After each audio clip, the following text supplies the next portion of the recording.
पुनर्वसन करताना शासन आणि प्रशासनाचे दुर्लक्ष। मायबाप सरकार लक्ष देईल का? सावली तालुक्यातील आसोलाचक व सावंगी दीक्षित ही गावे आसोला मेंढा या इंग्रजकालीन तलावाच्या बाधित क्षेत्रात येत असून सदर गावाचे पुनर्वसन सावली तालुक्यातील सायमारा येथे होत असून सदर गावाचे पुनर्वसन अगदी संथगतीने होत असून अधिकाऱ्यांनी दिलेल्या आश्वासनाची पूर्तता होत नसल्यामुळे येथील नागरिकांनी तहसील कार्यालय सावलीच्या समोर आमरण उपोषण करण्याचा इशारा पत्रकार परिषदेच्या माध्यमातून दिलेला आहे। याबाबत सविस्तर वृत्त असे की इंग्रजकालीन आसोला मेंढा तलावाची पाणी साठवण क्षमता वाढवण्याचा शासनाचा प्रयत्न आहे। यासाठी आसोला मेंढा तलावाला लागून असलेल्या आसोलाचक व सावंगी दीक्षितल्या गावाचे पुनर्वसन करण्याचा शासनाचा मानस होता।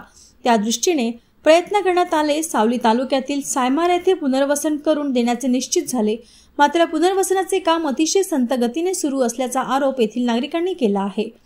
शासनाने ठरवून दिलेल्या निकषाप्रमाणे नागरिकांना सोयी सुविधा मिळत नसल्याचा आरोपही करण्यात आला। पुनर्वसन ठिकाणी पिण्याच्या पाण्याची व्यवस्था सर्व नागरिकांना समान रक्कम देण्याचे कबूल करण्यात आले होते, मात्र काही व्यक्तींना 3,76,000 तर काही व्यक्तींना 8,76,000 रुपये देण्याचे ठरवण्यात आले। यामुळे नागरिकांमध्ये तीव्र संताप आहे। गावातील किती लोकांना किती अनुदान मिळाले याची यादी अधिकाऱ्यांनी नागरिकांना दिली नाही, त्यामुळे नागरिकांमध्ये असंतोष असल्याचा आरोप पत्रकार परिषदेच्या माध्यमातून करण्यात आला।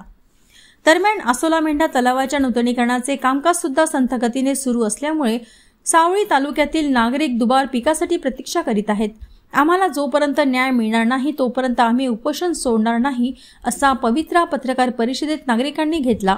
पत्रकार परिषदेला इंदरशाह पेंदाम, मकरू जुमनाके, अमोल शेडमाके, रवी घोडाम, महादेव कुलसंगे, निकेश मेश्राम व आसोलाचक आणि सावंगी या गावातील बहुसंख्य नागरिकांची उपस्थिती होती।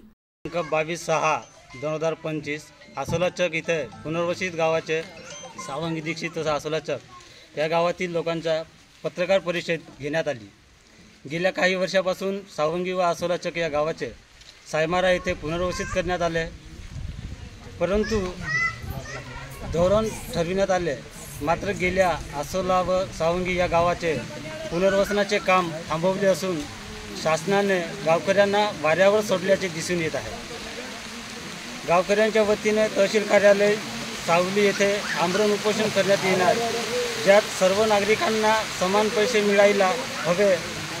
नागरिकांना किती अनुदान मिळणार याची वस्तुनिष्ठ यादी, 18 वर्षावरील मुलामुलींना लाभार्थी अनुदानाची रक्कम वेगळी देण्यात यावी, 7/12नुसार जमिनीची विक्री करण्यात यावी, विवाहित मुलांना प्लॉटचे पैसे देण्यात यावे, सर्व नागरिकांना पुनर्वसन प्रमाणपत्र देण्यात यावा, सायमारा यासारख्या मागण्या घेऊन गावकरी उपोषणाला बसण्याचे ठरविण्यात आले आहे।